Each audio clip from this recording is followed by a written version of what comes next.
Hello, welcome to Libra Philippines. So, reading po ito for Libra, Sun, Moon, Rising, Venus, Jupiter, Libra. Take only what resonates. Bali, hindi ito magre-resonate sa lahat ha, kasi hindi naman talaga natin makakuha lahat ng energy ng Libra sa mundo. And for personal reading, Jing Tarot Reader, pakisearch na lang siya sa Facebook, ayan, sa Messenger, sa TikTok, and dito sa YouTube, meron na rin siya. And let's start your reading. This is for the sign of Libra.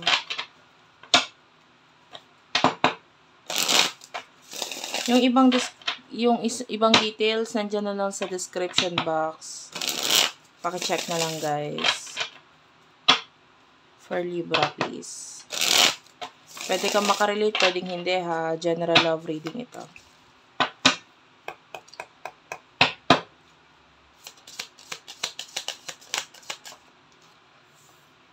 You do have your Ace of Mirrors.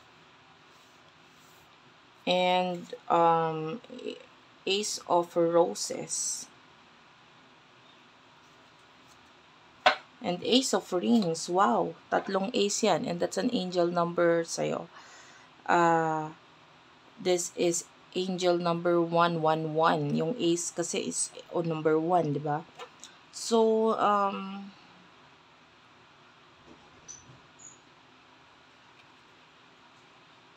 I'm feeling a new person energy pagdating sa love. And this new person,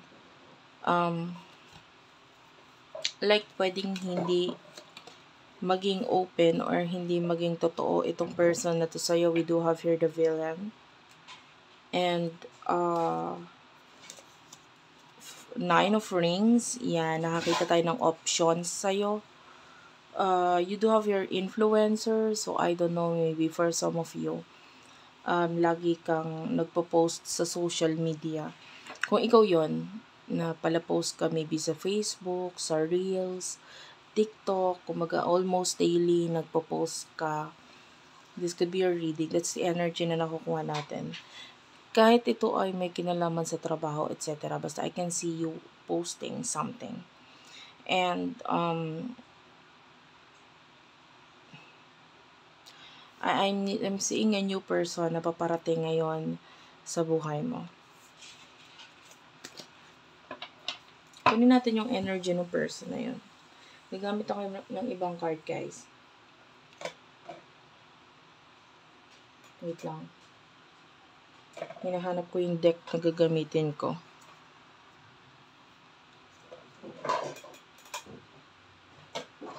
Wait lang, guys.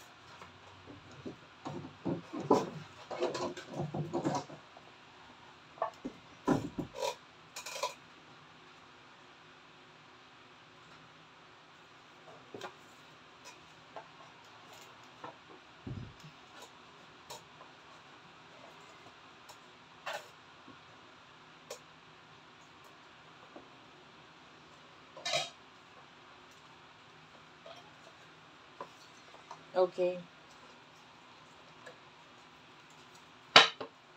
Sino itong bagong person na paparating?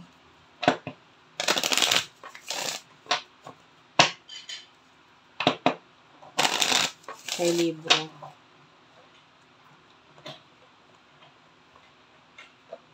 Who is this new person?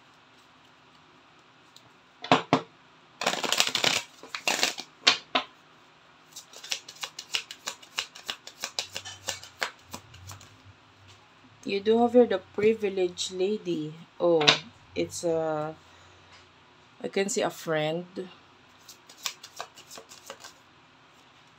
Yan. And you do have here despair. So, dalawang class. I mean, any of this.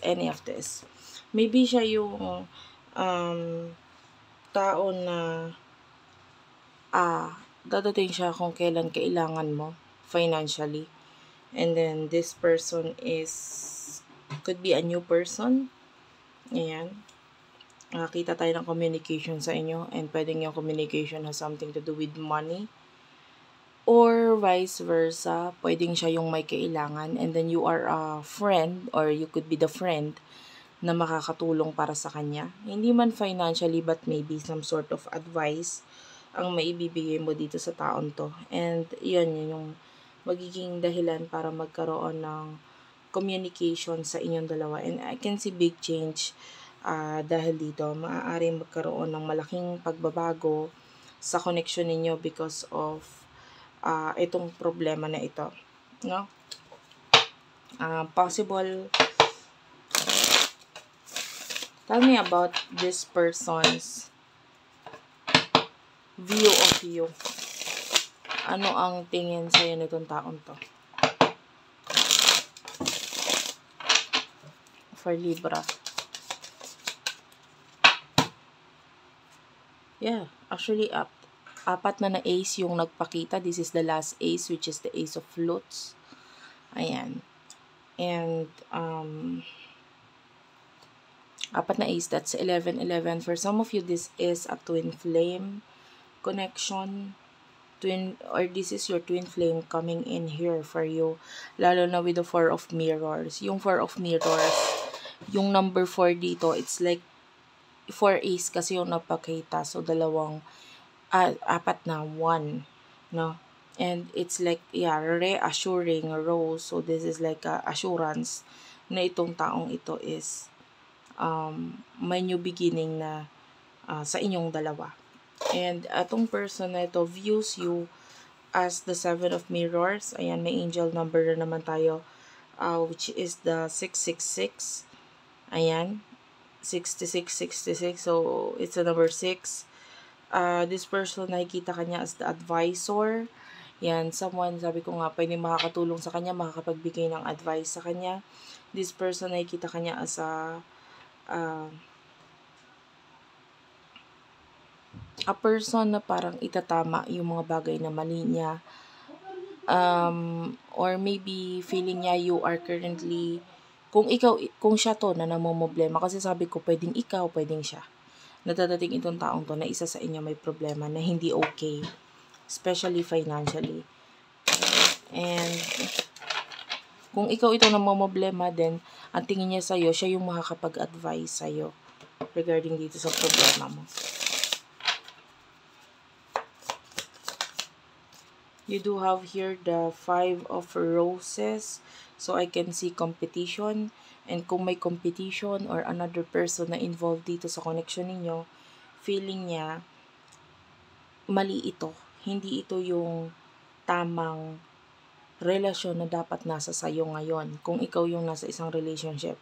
Pero kung siya yung nasa isang relationship, feeling niya hindi yun yung relasyon para sa kanya. And yeah, you do have your the end. Kung ano man itong dapat mag-end dito, this could be the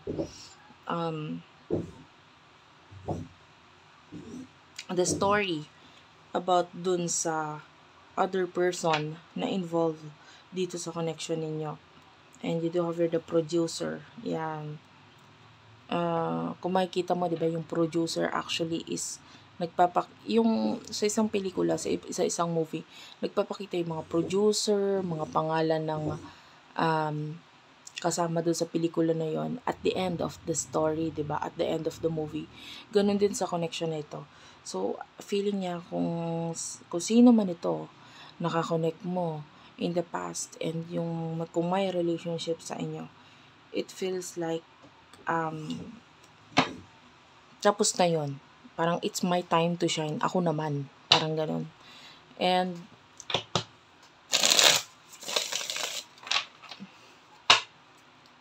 ano yung tingin mo at emotions mo dito sa taong ko? For Libra, please. Ano yung tingin mo at emotions mo para sa kanya? You see this person as the runner with the Knight of Roses. So, nakikita mo siya as a runner. So, kung may twin flame connection kayo, pwedeng nakikita mo siya na siya yung lumalayo, siya yung umiiwas. And the Two of Roses, maybe you are not sure dito sa taong ito kung ano yung decision niya, kung ano yung intention niya, kung ano gusto niya mangyari sa inyo.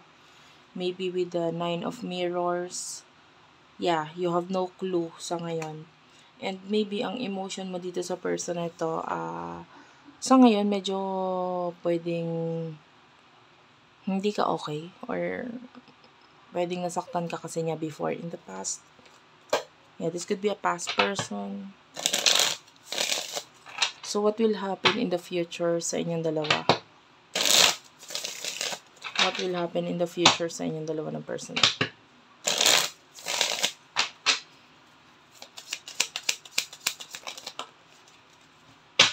In the future, you do have here the Ace of Flutes, Queen of Roses, the Fans,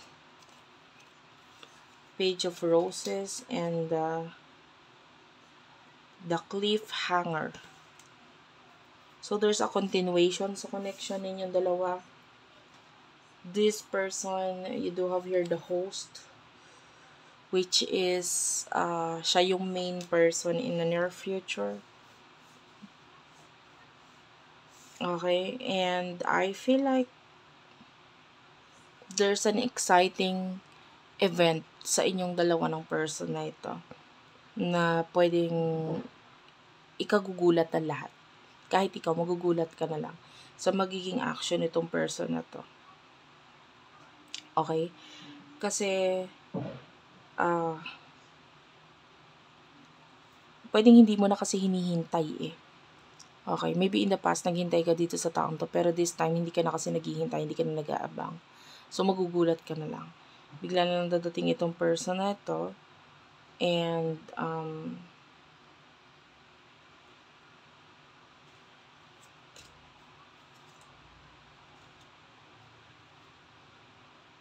I can see someone here being a single mom or single dad kind of energy.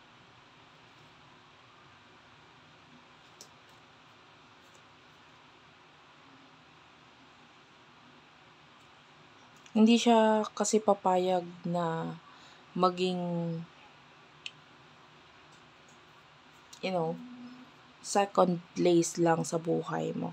So, itong taong to gagawa siya ng paraan na siya yung maging main, yung maging winner ng buhay mo. So, magugulat ka na lang, itong taong to will try to win you.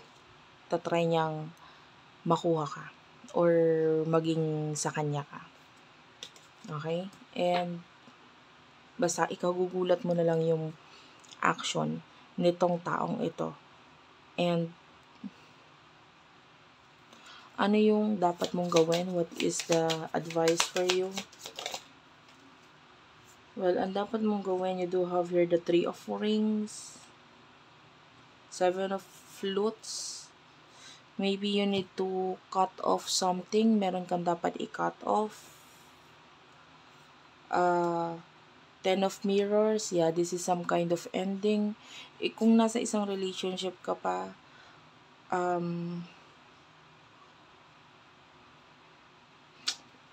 can you see this? It's like a hand holding on to this parang bone or laruan ng mga aso, no? You need to let go. Kailangan mo ihagis. Kailangan mo itapon. And this is like a scissor. So, kailangan mo i-cut off. Kailangan mo itapon. Kailangan mo i-end with the 10 of Mirrors. Kung ano man yung relationship or situation na nagpapahirap sa'yo.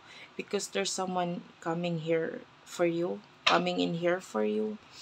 And itong taong to has a 10 of Flutes. So, this is like a proposal. This is like a person na dadating. Kasi parang feeling niya qualified na siya. Pwede na akong sumali or pwede na akong mag-try na makuha ka this time. Yeah, this person really wants you. Really wants to have you. Yan. Kailangan mo lang mag-take ng risk. Kasi, sasaluhin ka nitong taong to eh. This is your destiny. The number 10 and destiny is here. So, paparating na itong taong para talaga sa'yo. Okay? So, that's it for now. Thank you for watching. I love you all. Sana nakarelate kayo, nakaresonate kayo. Please do like and subscribe to our channel. Unicorn Princess Tarot, Madam P TV, Virgo Philippines, Dapit Hapon TV, Water Sign Philippines, Madam P Vlogs, Libra Philippines. I love you all. And bye-bye.